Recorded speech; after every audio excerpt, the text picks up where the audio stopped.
umutima ukomeretse niryo riwukiza, ushonje rirawuhaza, riruhururushye,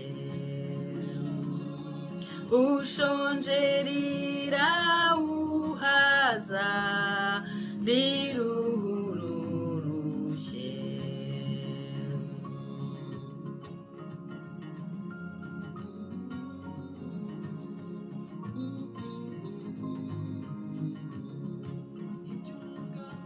Niryo ngabo yanjye nziza ihora inkingira, n'urutare nubakaho n'inzu yanjye itagwa, n'urutare nubakaho n'inzu yanjye itagwa.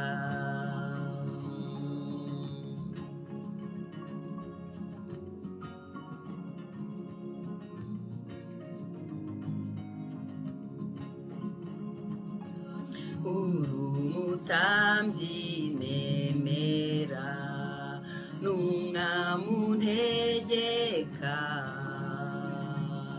n'umwungeri byandagira, n'inshuti nizera, n'umwungeri byandagira, n'inshuti nizera.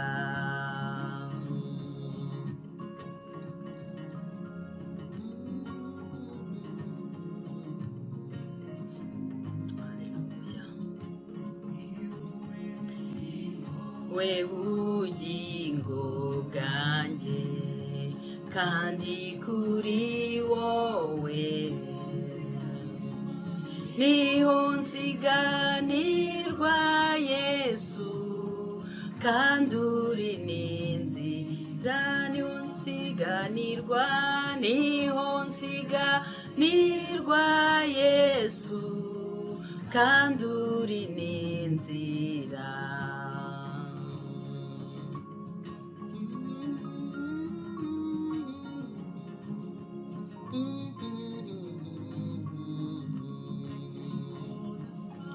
Nuko ndasaba wemere ishimwe ngushima,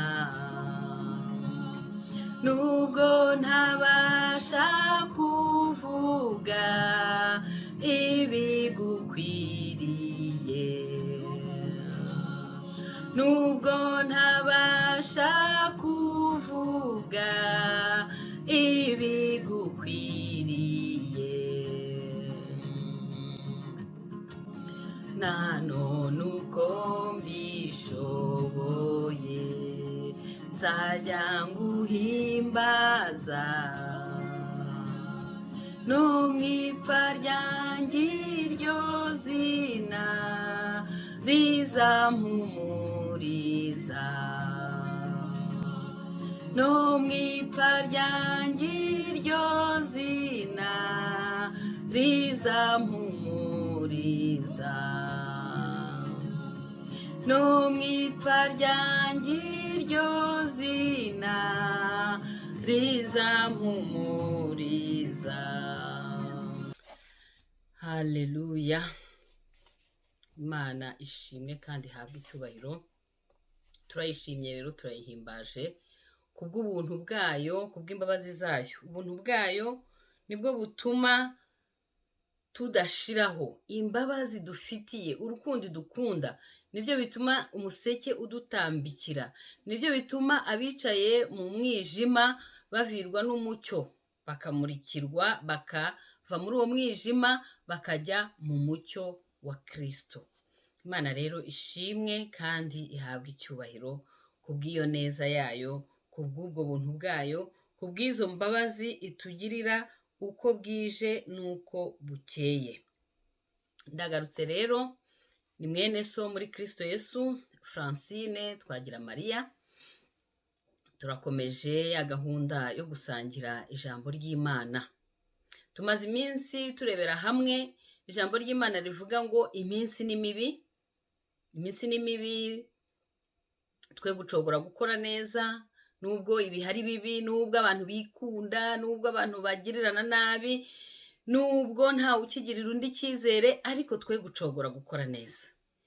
Iyi minsi nubwo ari mibi, ducunguze uburyo umwete, kuko ibiturangaza ni byinshi kandi Imana yaduhaye igihe, kandi icyo gihe ni limite, hari aho kizagarukira. Gitangira umuntu avuka kikageza apfuye, kandi aho tugomba gushyira imbaraga cyane ni n'ejo hazaza hacu, ni ubugingo bw'iteka. Niyo mpamvu rero tugomba gucunguza uburyo umwete, kugira ngo igihe Imana yaduhaye tugikoreshe neza uko bikwiriye. Twabonye nanone ngo nubwo iminsi ari mibi, ducunguze uburyo umwete, nubwo abantu bafite ishusho yo kwera ariko bakabihakanisha ibikorwa byabo, twebwe tunyure mu nzira yo kwera no gukiranuka.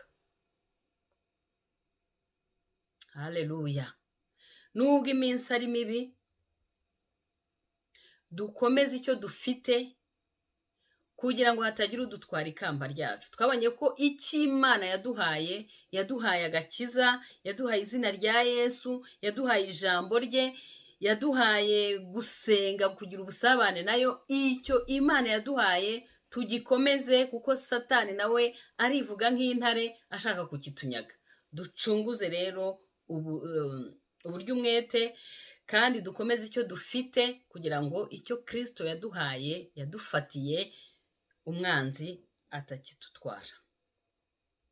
Twabonye nanone iminsi ni mibi. Iyo minsi nubwo ari mibi, ariko tugira ubwenge buvuye ku Mana, twe kugira ubwenge bw'isi, twe kugira ubwenge bw'abadayimoni. Twabonye ko ubwenge bw'Imana buraboneye, n'ubw'ineza, n'ubw'amahoro, bwemera kugirwa inama, buca bugufi, bwera imbuto nziza. Haleluya.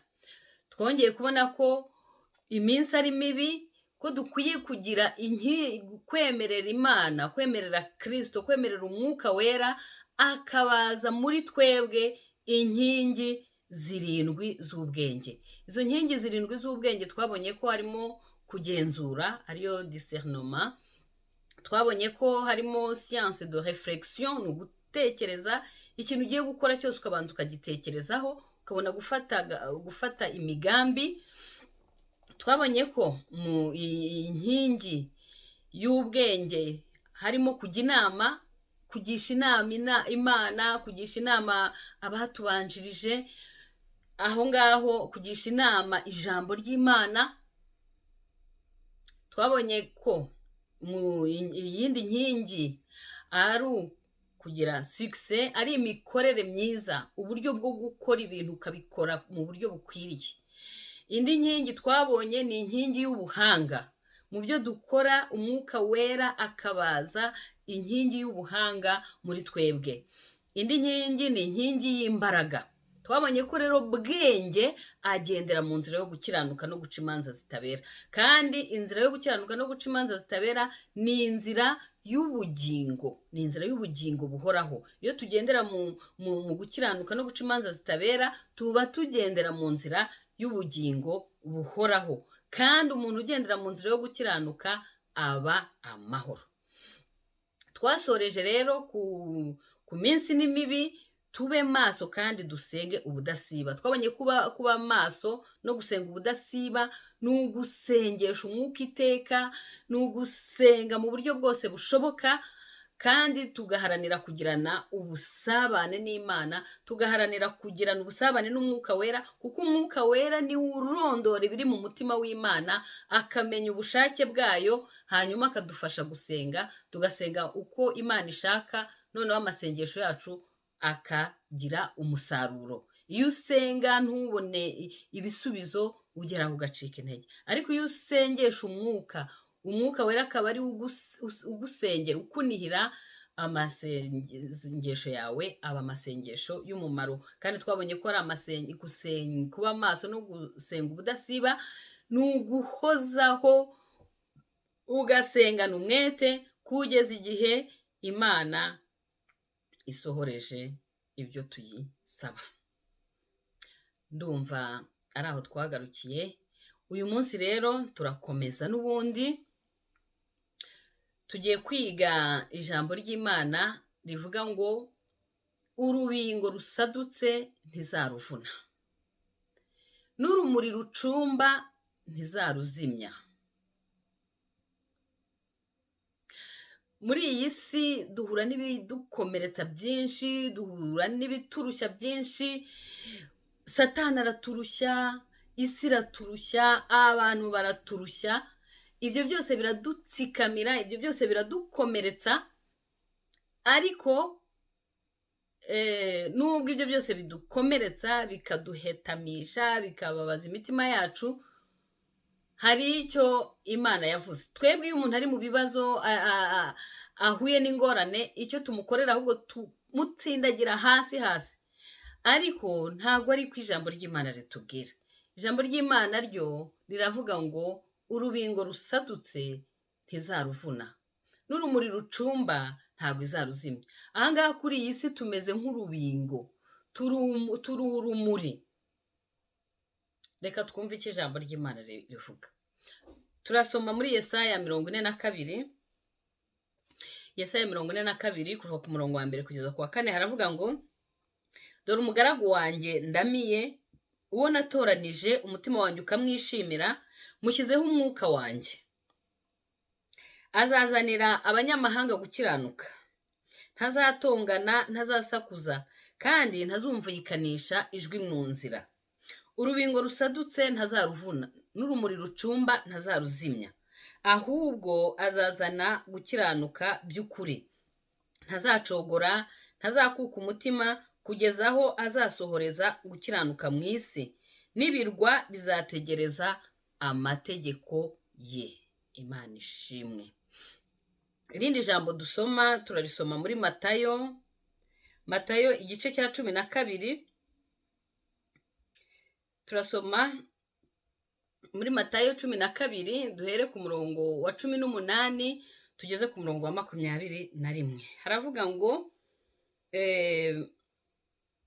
dore umugaragu wanjye nkunda natoranyije, umutima wanjye ukamwishimira. Nzamushyiramo umwuka wanjye, azamenyesha abanyamahanga ibyo gukiranuka. Ntazatongana, ntazasakuza, ndetse no mu nzira ntawe uzumva ijwi rye. Urubingo rusadutse ntazaruvuna, kandi n'urumuri rucumba ntazaruzimya, kugeza ubwo azanesesha gukiranuka kwe, kandi izina rye abanyamahanga bazaryiringira. Imana yacu rero ishimwe kandi ihabwa icyubahiro. Iri jambo Yesu yarivuze amaze gukiza umuntu wari unyunyutse ukuboko ku munsi w'isabato. Abafarisayo baramwamagana, baramurwanya ngo yakijije umuntu ku isabato. Aha iri jambo ryo muri Yesaya ryavugaga Yesu Kristo. Yesu Kristo niwe Imana yatoranyije. Yesu Kristo niwe Imana yatoranyije, imushyiraho umwuka wayo. Murabizi uburyo Yesu yavutsemo. Yesu yavutse n'ubundi kubw'umwuka wera. Yesu n'ukuntu yakuraga, ngo yakuraga yuzuye ubwenge, yuzuye imbaraga, yuzuye ubuntu, ashimwa n'Imana kandi ashimwa n'abantu. Kuva asamwa, kuva avuka, gukura, igihe cyose Yesu yari yuzuye umwuka w'Imana. Umwuka w'Imana, umwuka w'Uwiteka wari umuriho. Irindi jambo turi busangire riri muri Zaburi 147 umurongo wa 3.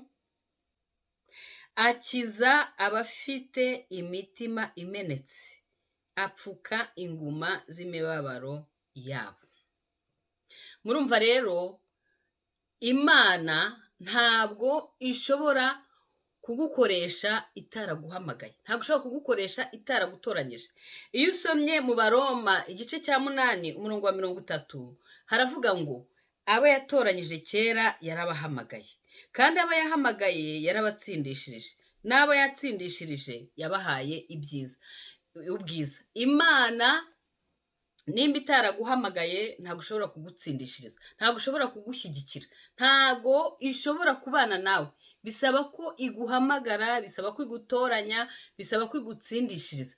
N'aha ngaha rero Yesu ni umugaragu ukwiye Uwiteka Imana yari yaragize gute, yari yaratoranyije kugira ngo abwirize abanyamahanga ibyo gukiranuka, kugira ngo azanire agakiza abamwiringiye. Urubingo ni icyatsi, navuga ko ari nk'igiti ariko cyoroshye. Akenshi bikunda kwera hafi y'amazi, ariko no mu misozi bishobora kuhera, ariko akenshi mbona bakunze kubitera ahantu hafi y'amazi. Noneho urubingo kera barukoreshaga, barasaturaga bagakuramo akantu ko kuvugisha intuza, ko kuririmbisha. Iyo rero rwabaga rwasadutse, nta kintu rwabaga rukimaze, bararujugunyaga. Ni kimwe n'abantu bajya kubaka, murabona iyo abantu bari kubaka, kuri bubakisha ibiti bakoresha imbariro. Kenshi imbariro bakoresha imbingo. Urubingo rwasadutse ntabwo bashobora kurwubakisha, ubwo nta kintu ruba rukimaze, bararufata bakagira gute, bakarujugunya. Urumuri rucumba, urabona iyo ucanye itara, kera twajyaga ducanisha amatara, ukajya uzamura urutambi, noneho ukarasa ikibiriti ugacana, ukatsa hakaka, ukamurika, hakabazanira umucyo. Cyangwa se abacana buji cyangwa agatadewa, niko bigenda, uracana nyuma ukaza kuzimya. Iyo ujimije rero kwa kundi wa mwotsi uba ugicumba. Yesu we yaravuze ngo urwo rumuri, uwo mwotsi ukizamuka ugicumba gutyo, ngo ntago uwo mwotsi, ako kashashi kaba gasigayeho ku rutambi, ntago Yesu ngo azakagira gute, azakazimya. Natwe rero tugereranywa n'iki? Tugereranywa n'urubingo, tugereranywa n'urwo rumuri, kuko turi urumuri, turi umucyo. Ariko hari ahantu tugera tukajya hasi cyane, tukamera nk'urwo rubingo rusadutse, cyangwa se tukamera nk'urwo rumuri rucumba. Twebwe rero kenshi nk'abana b'abantu, iyo bigenze gutyo, uwaguweho n'ishyano, muribuka inkuru ya Yobu, uwaguweho n'ishyano, inshuti ze ngo zaje zije ngo kumuhumuriza, aho kugira ngo zimuhumurize, zitangira kumubwira ziti nta muntu ushobora guhura n'ibi bintu wahuye nabyo atari ibyaha byawe. Yoba arababwira ati rwose muri abahumuriza babi, mumbereye abahumuriza babi. Kenshi rero niko tubanira bagenzi bacu, niko tubanira abavandimwe bacu. Umuntu uri mu byago ntago tumushyigikira, ntago tumufasha kuva hahandi hasi ari, ahubwo turamufata tukamutsindagira hasi akababara kurushaho. Ariko Yesu we aravuga ngo urubingo rusadutse ntago azaruvuna, n'urumuri rucumba ntago azaruzimya. Natwe Imana idufashe uwo mwuka we, kuko ari muri twebwe, natwe adushoboze. Muzi ko yabwiye abigishwa be ngo uko data yantumye namwe niko mbatumye, ngo nimugende, muhindura abantu bose bo mu mahanga. Twabonye ko amahanga ngo azizera izina rye. Yesu rero natwe yaradutumye. Iyo usomye mu Byakozwe n'Intumwa, reka wenda tuhasome mu Byakozwe n'Intumwa igice cya 2 kuva ku murongo wa mbere kugeza ku wa 12, avuga ngo umunsi wa Pentekote usohoye, bose bari hamwe mu mwanya umwe bahuje umutima. Nuko umuriri ubatungura uvuye mu ijuru, umeze nk'umuyaga uhuha cyane, ukwira inzu bari bicayemo. Haboneka indimi zigabanije zisa n'umuriro, ururimi rujya ku muntu wese wo muri bo. Bose buzuzwa umwuka wera, batangira kuvuga izindi ndimi nk'uko umwuka wera yabahaye kuzivuga. Muri Yerusalemu habaga abayuda b'abaturage b'abanyedini, bari baturutse mu mahanga yose ari munsi y'ijuru. uwo muriri ubaye, abantu benshi baraterana batangazwa n'uko umuntu wese yumvise ba bandi bavuga ururimi rw'iwabo. Murumva aha i Yerusalemu ngo hari hateraniye abanyedini, hari hateraniye ngo abanyamahanga benshi bo munsi y'ijuru. Kubera iki? Kubera ko amahanga yose azizera izina rye. Kandi uko data yamutumye niko natwe yadutumye. Ariko kubera ko twagombaga natwe kubona umwuka wera, kwakira umwuka wera, niyo mpamvu yababwiye ati nimugende mutegereze umwuka wera azabamanukira. Namara kubamanukira muzaba abagabo bo kumpamya, kugira ngo amahanga yiringire izina ryanjye. Ahangaha rero iryo sezerano Yesu yari yabahaye ryari risohoye. Niyo mpamvu aho muri Yerusalemu ngo hari hahuriye abantu bo mu mahanga yose kandi batandukanye mu ndimi. Noneho abo bantu umwuka wera amanukiye abigishwa ba Yesu Kristo, ngo buri muntu wese ururimi rw'umuriro rwagiye rumujyaho. Ba banyamahanga bahuriye i Yerusalemu, buri wese yumvisha ubutumwa kandi ubutumwa akabwumva mu rurimi rwe, hanyuma bizera izina rya Yesu Kristo. Haleluya! Imana yacu ishimwe kandi ihabwe icyubahiro. Ngo barumirwa bose baratangara bati, mbese aba bose bavuga si Abanyagalileya? None se ni iki gitumye twese tubumva bavuga indimi z'iwacu za kavukire?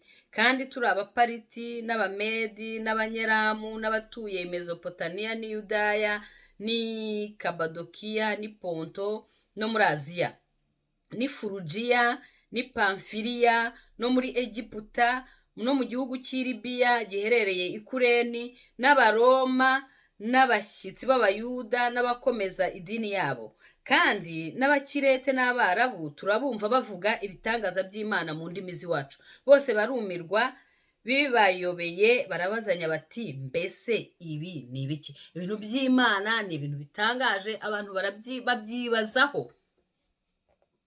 Ariko uko data yatumye Yesu niko natwe yadutumye.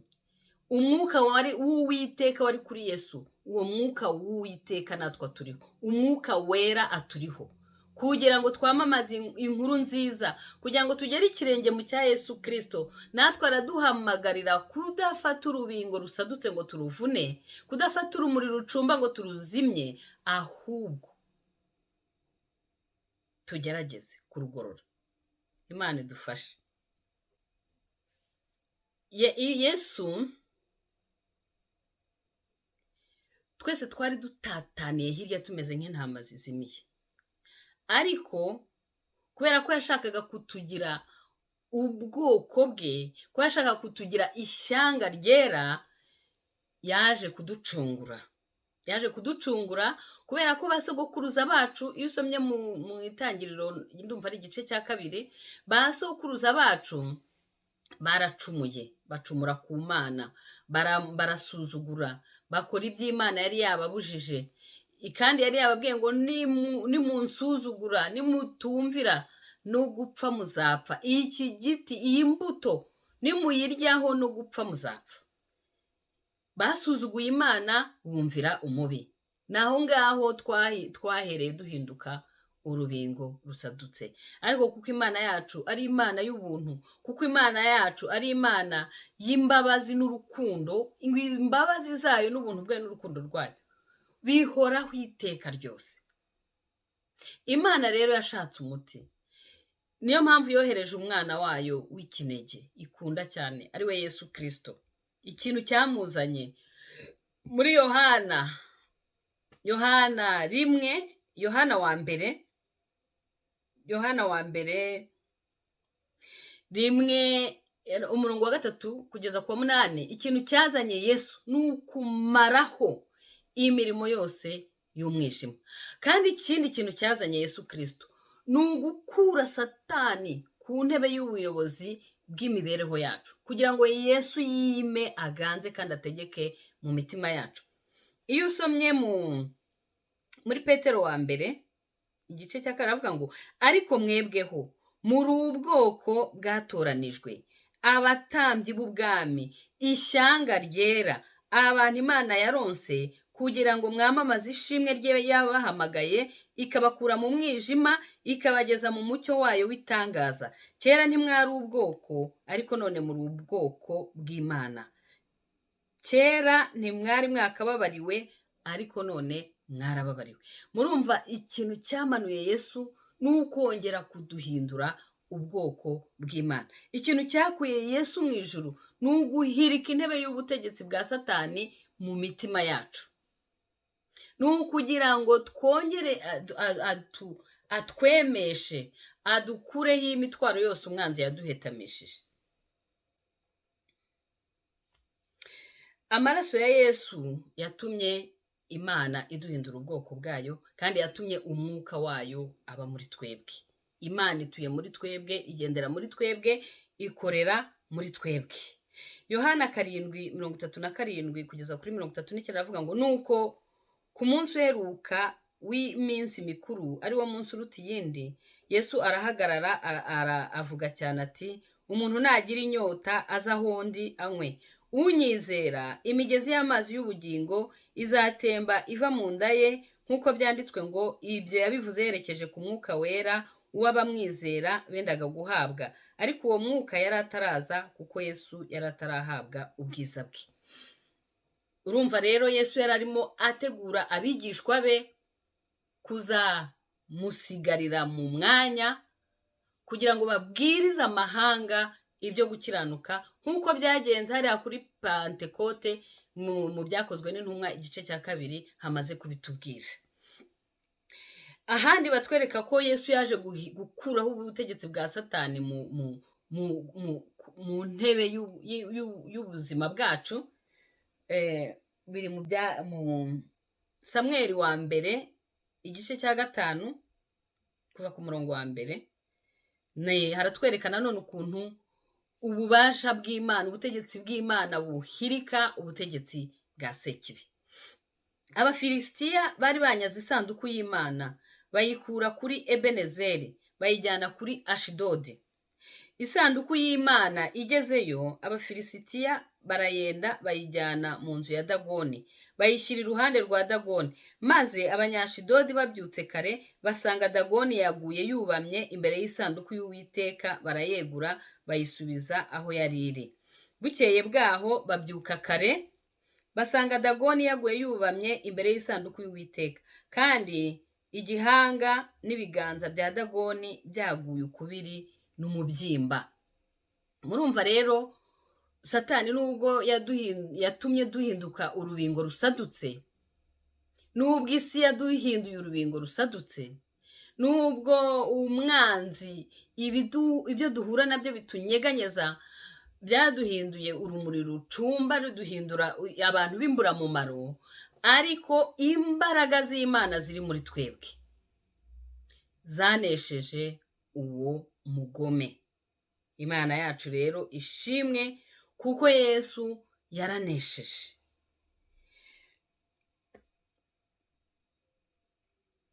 Hari ibintu bituma dusaduka nabivuze, hari isi, hari Satani, hari n'abantu tubana nabo buri munsi, hari ibigeragezo, hari circonstance tunyuramo. Ibyo byose bituma duhinduka nk'urubingo rusadutse, ariko cyane cyane igituma duhinduka urubingo rusadutse ari nacyo cyakuye Yesu aho yari yicaye iburyo bwa Data mu ijuru. Turabisanga muri Petero wa mbere igice cya 2, haravuga ngo nuko mwiyambure igomwa ryose n'uburiganya bwose n'uburyarya n'ishyari no gusebanya kose, mumere nk'impinja zivutse vuba, mwifuza amata y'umwuka adafunguye, kugira ngo abakuze abageze ku gakiza. Niba mwarasogongeye mukamenya yuko umwami wacu agira neza, nimumwegere we buye rizima ryanzwe n'abantu, ariko ku Mana ryatoranyijwe ribi ry'igiciro cyinshi. Ikintu cya mbere ni icyaha, kuko icyaha nicyo gituma Satani abona umuryango wo kwinjira mu buzima bwacu, kandi nta kindi kimuzana, kuko ni umujura, ni ukwica no gusenya no kwiba no kurimbura. asiga rero atujegeje kubera ko tutabaye maso aratujegeza akatumanura akatushyira hasi.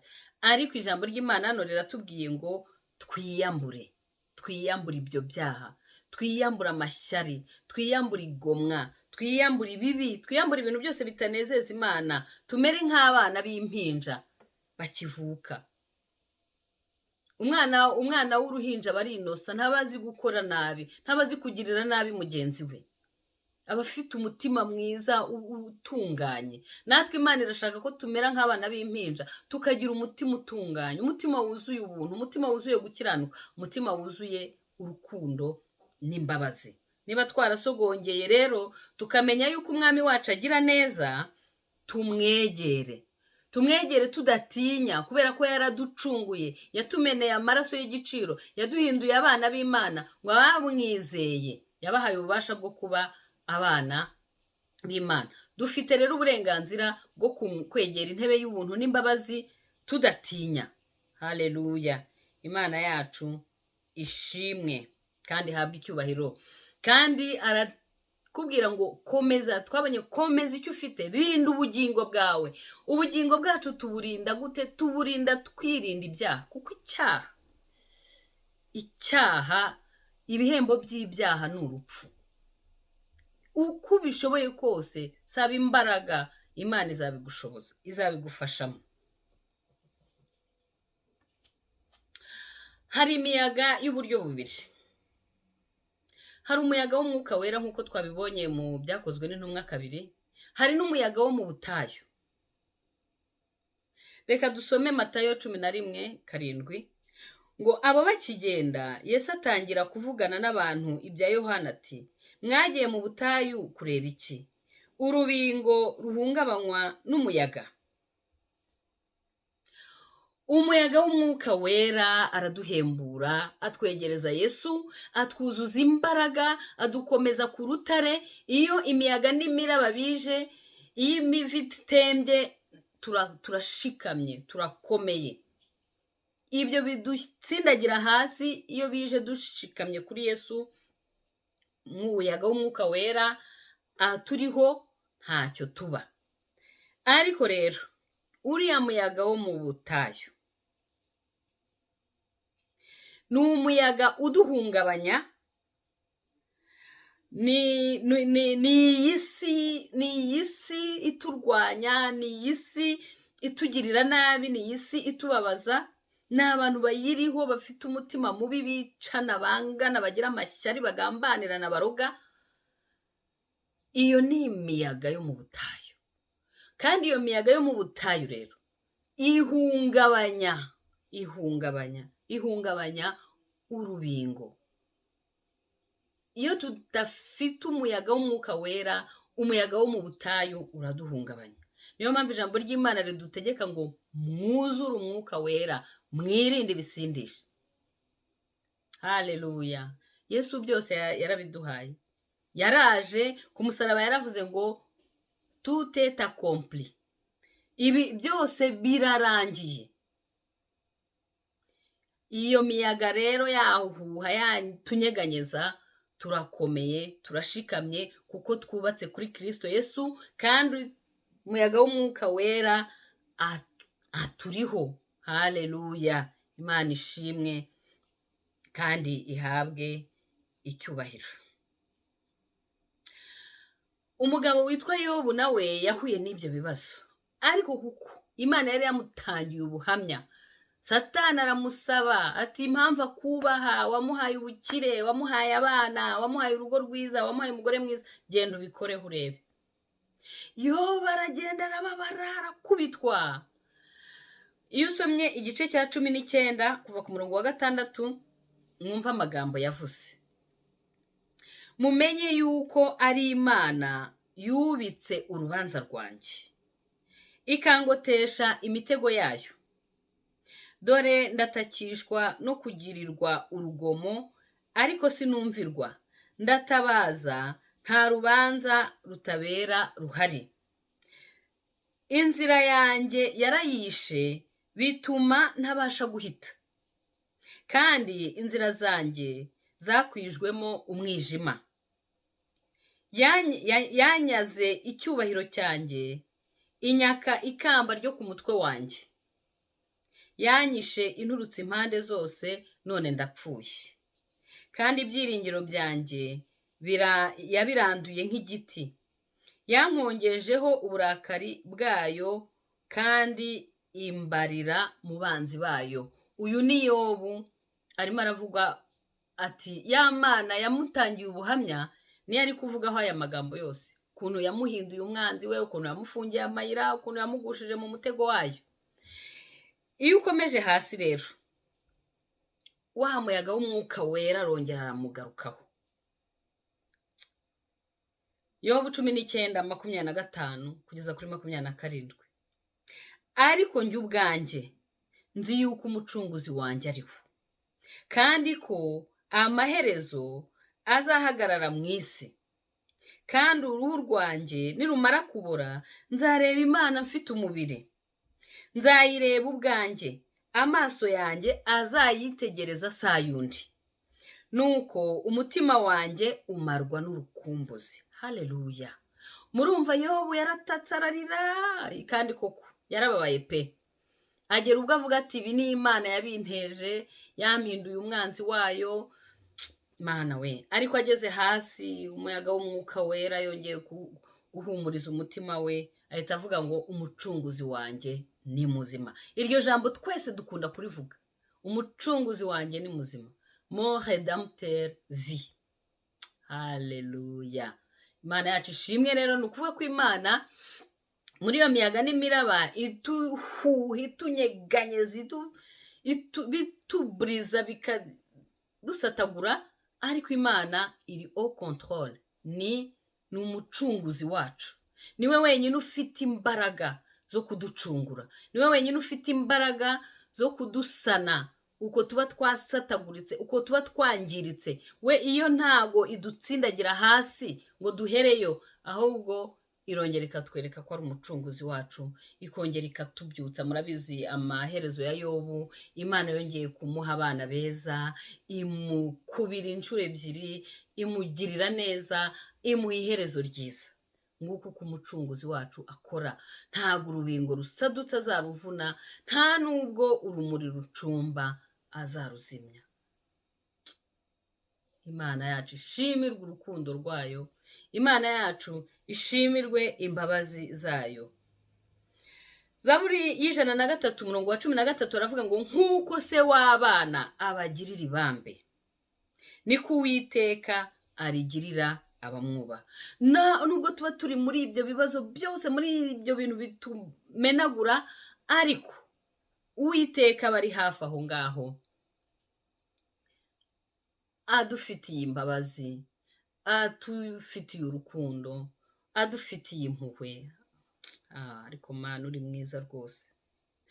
Dawidi nawe byaramukomeranye, arangije aravuga ati ariko abanyabyaha Mana warabahaye, baratunga, baratunganirwa, ariko twebwe dore nitwe tubabara, nitwe duhura n'agahinda n'ibiki byose.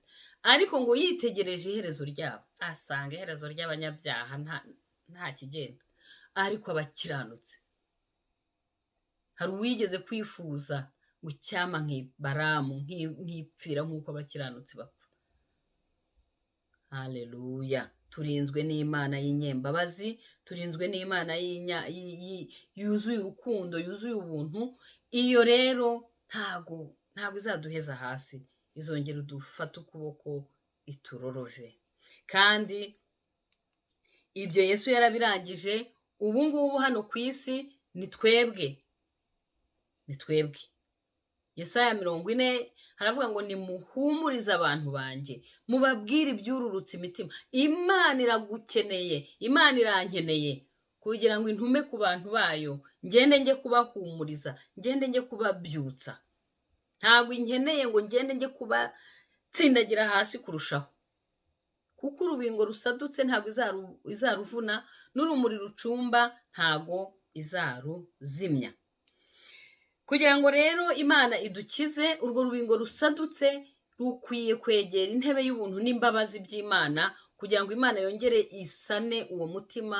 Imiryango murabona kubera ko iminsi ari mibi, imiryango yarashwanyaguritse, ntabwo abantu bakundana, ariko Imana itazavuna urubingo rusadutse igenderere buri munyamuryango wacu, yongere isa n'imitima yacu, yongere tugire, idukureho iyo mitwaro iduhetamisha, uko kuvunika, uko guhetama, kuko twabonye ko imiyaga yo mu butayu ihetamisha n'izo mbingo. nawe Zaburi ya 119:28 aravuga ngo umutima wanjye urashengurwa n'agahinda, unzahure ukurikije ijambo ryawe. Imana idukirisha imbaraga z'ijambo ryayo. Iyo dufite agahinda, iyo dufite ibyo gushidikanya byinshi, bigahagarika imitima yacu, tugakubitwa n'imiyaga yo mu butayu, tukigonda, tukajya iburyo, tukajya ibumoso, tukajya hasi, tukajya hejuru, Imana igira gute? Itwemesha imbaraga z'ijambo ryayo, ituzurisha imbaraga z'ijambo ryayo. Njyewe Uwiteka naguhamagariye gukiranuka, nzagufata ukuboko, nzakurinda, nguhe kuba isezerano ry'abantu, no kuba umucyo uvira amahanga, no guhumura impumyi, ugahumura imbohe, ugakura ababa mu mwijima mu nzu y'imbohe. Yesu rero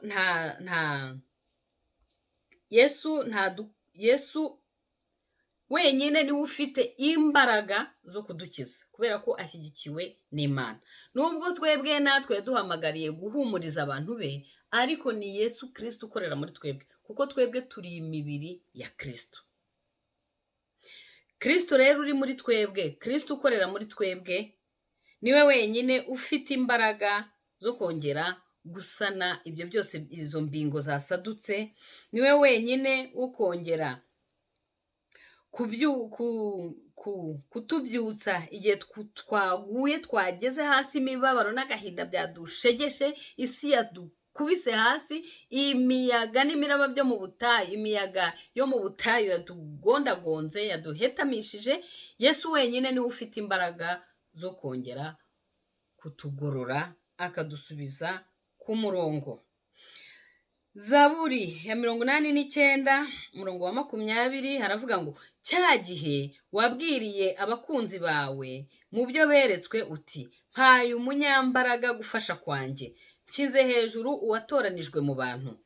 Mbonye Dawidi umugaragu wanjye, musize amavuta yanjye yera, ikiganza cyanjye kizajya kibana nawe, ukuboko kwanjye kuzamukomeza. Iyo turi kumwe na Yesu muri iyi misiyo yaduhaye yo gukomeza, yo gushyigikira, yo guhumuriza, yo gufata ukuboko abari hasi tukabazamura, Imana isiga amavuta, kandi ukuboko kwayo kuba kuri kumwe natwe kugira ngo kudukomeze.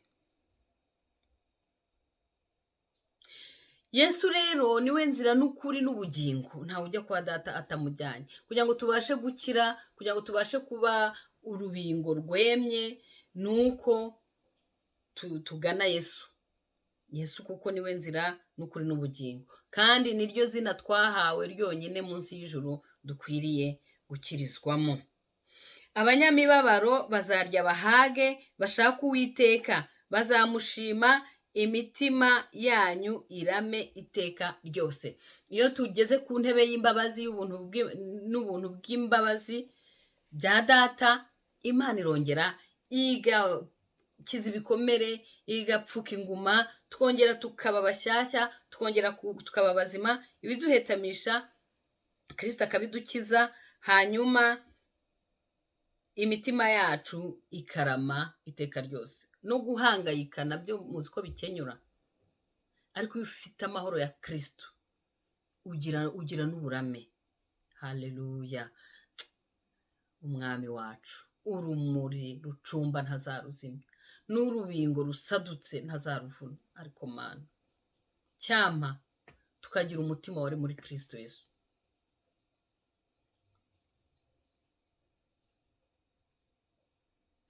Yesu arashaka kudukoraho kugira ngo iyo miyaga yatumye duhetama adukure izo mbaraga za Satani, kuko iyo miyaga yose ukuboko kwa Satani kuba kuyiri inyuma. Ariko Yesu yadukozeho turongera tukema, tukagubwa neza. Haleluya, ubuzima bugakomeza. Luka 13, umugore uhetamye akizwa na Yesu. Nuko ku munsi w'isabato yigishiriza mu isinagogi, asangamo umugore ufite dayimoni utera ubumuga. Uwo mugore yari amaze imyaka 18 ahetamye atabasha kunamuka na hato. Yesu amubonye aramuhamagara, aramubwira ati, mugore, ubohowe ubumuga bwawe. Amurambikaho ibiganza, muri ako kanya aragororoka, ahagarara yemye, ahimbaza Imana.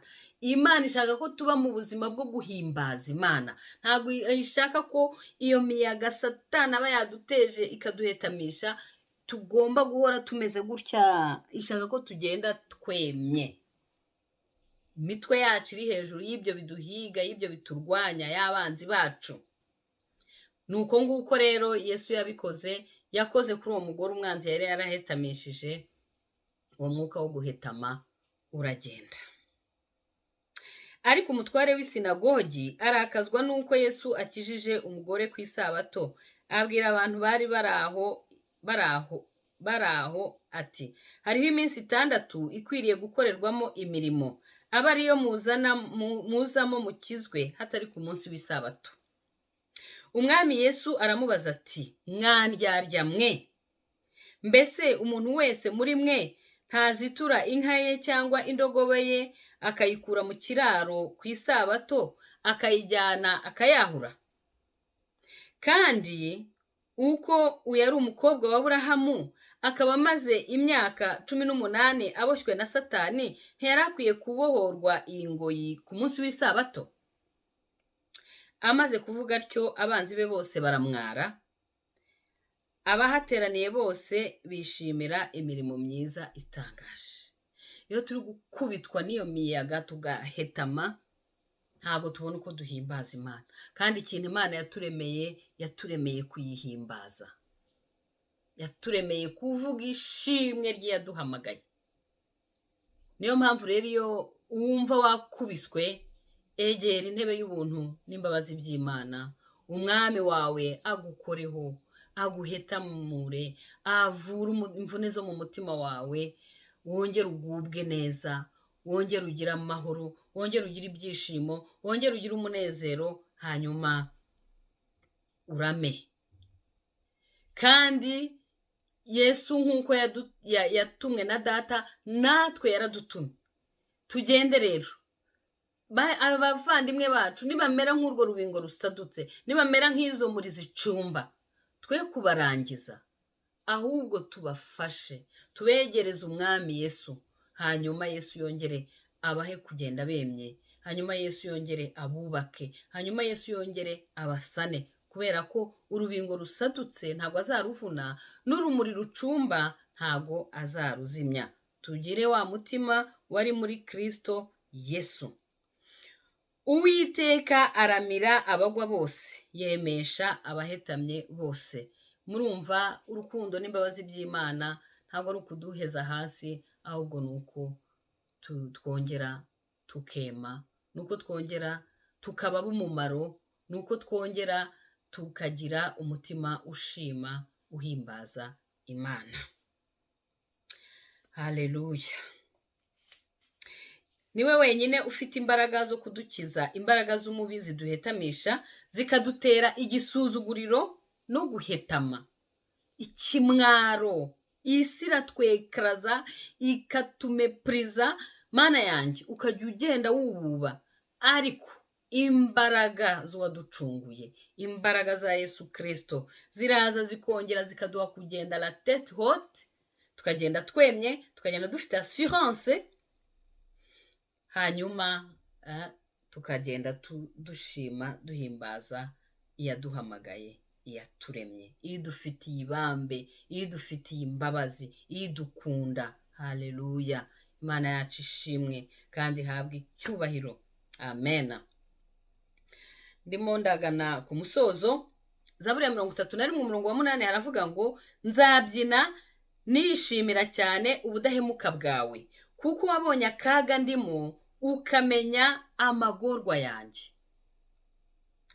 Nzabyina nishima cyane ubudahemuka bwawe, kuko wamenya akaga ndimo ukamenya amagorwa yanjye. Ibyo byose turimo, ibyo byose duhura nabyo, ayo magorwa, ibyo byose bituma tumera nk'imbingo zisadutse, ibyo byose bituma tumera nk'imuri zicumba, Imana irabizi kandi izi nuko izabirangiza. Kubirangiza bituma dushima Imana, havamo ubuhamya. Iyo bakubonye wemye, wari usigaye ugenda wububa, harimo ishimwe, harimo icyubahiro cy'Imana, harimo gukomera kw'Imana. Imana rero muri ibyo byose iduha ubuntu bwayo, iduha ubuntu bwayo. Ubwo buntu bwayo bukadushoboza gutambuka muri ibyo byose bitugoye, bikatubuza amahoro. Yobu 36:16 baravuga ngo ni ukuri iba yaragukuye mu makuba, ikagushyira hagari hadafunganye, kandi ibishyizwe ku meza yawe biba byuzuyemo ibinure. Imana iyo imaze kongera kuturesitora ameza yacu, idutegurira ameza, ibikombe byacu ikabyuzuza bigasesekara, maze kugirirwa neza n'imbabazi byayo bikadushorera uhereye none ukageza iteka ryose. Amen. Nehemiya nawe yabibwiye Abayisiraheli 8:10, maze arababwira ati nimugende murye inyama z'ibinure, munywe ibiryohereye, mwohererezanye amafunguro abadafite icyo bahishiwe, kuko uyu munsi ari umunsi werejwe Uwiteka wacu, kandi ntimugire agahinda, kuko kwishimana Uwiteka nizo mbaraga zacu. Kwishimana Uwiteka nizo mbaraga zacu. Iyo umuntu adafite ibyishimo, iyo umuntu adafite umunezero, nta mbaraga, uba wacitse intege, haba mu buryo bw'umwuka, haba mu buryo bw'umubiri. Ariko iyo ufite amahoro, ufite ibyishimo, ufite umunezero, uba ufite imbaraga. Kandi ntago tugomba kwikunda. Igihe wowe wumva ufite umunezero, igihe wowe wumva uguwe neza, reba mugenzi wawe ugowe, ubabaye, nawe umugirire neza, abone ineza y'Imana. Nibyo turasenga, ariko Imana Yesu yarabirangije. Ni twebwe ibwira ngo nimugende muhumurize abantu banjye. Genda umuhumurize. Nimba ari amagambo aruhura umutima we, uyamubwire. Nimba ari ukumusura, nimba ari ahangaha Nehemiya yaravuze ngo maze arababwira ati nimugende murye inyama z'ibinure, munywe ibiryohereye, mwoherereze amafunguro abadafite icyo bahishiwe. Hari ababa badafite icyo bahishiwe, hari abadafite amafunguro, hari abadafite ibyo kwambara. Abo ngabo nabo tubibuke, bararushye. Ariko njyewe nawe Imana iradukeneye kugira ngo tugende duhumurize abantu bayo. Ntabwo izamanuka mu ijuru. Nabira tuvuga ngo mwene data rwose ndagusengera. Nimba ubishoboye kuki wirirwa usenga, kandi nimba ari ifunguro wari kurimuha, nimba ari umwenda wo kwambara wari kuwumuha, urwo rubingo ukabura uruhaye kwema, urwo rumuri ukaba uruhaye kongera kwaka. Imana idufashe kandi Imana ibidushoboze. Ibyo tunyuramo byose rero hari ubuntu bw'Imana, kandi bifite igihe bizarangirira. Imana byose irabizi, imbaraga zacu ziri mu Mana. Imana rero ishimwe ko ari Imana idashaka ngo ntabwo yaje kudukondana no kutujija, ahubwo yaje kugira ngo tubone ubugingo buhoraho, yaje kugira ngo tubone agakiza.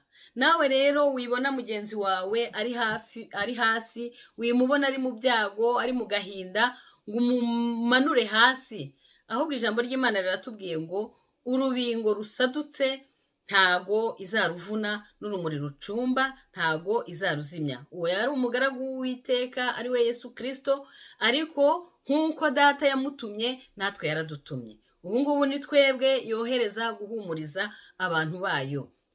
Natwe rero tugende, urubingo rusadutse twe kuruvuna, urumuri rucumba twe kuruzimya, ahubwo abo bantu tubereke ko hakiri ibyiringiro, tubereke ko ejo hazaza harahari. Imana y'amahoro izadushyigikira, umwuka wera uzabana natwe, kandi abo bantu bari gukubitwa n'iyo miyaga yo mu butayu ikabahetamisha, hari ukuboko gukomeye kwa Yesu kubasha kubakoraho bakongera bakema bakagenda la tete haute. Imana rero ibidushoboze, kandi umuyaga w'umwuka wera atubeho kugira ngo tubashe gushikama kuri Kristo we rutare.